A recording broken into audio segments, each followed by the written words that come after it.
এবার ঘুরে দাঁড়াও, অনিয়ম করে ভাঙো হাতের শক্ত শিকল, সবার মনের মতো হওয়ার চেষ্টা বন্ধ করো।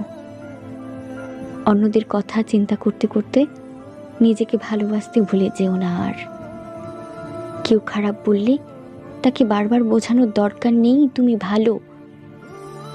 জাস্ট পাত্তা দেব না টাইপের মানসিকতা তৈরি করো নিজের মাঝে। নিজেকে বোঝাও একটু, তুমি সস্তা নাও, তুমি ফেলনা নাও, তুমি ফুল। ফুলদের কদর সবাই করতে পারে না। যে ভালোবাসায় ভালো থাকা নেই, সে ভালোবাসা থেকে সরে এসো।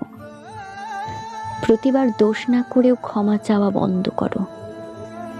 আঘাতে আঘাতে জর্জরিত করবার পর সামান্য ভালোবাসলে ছুটে যেতে নেই, ভুলে যেতে নেই সব অপমান।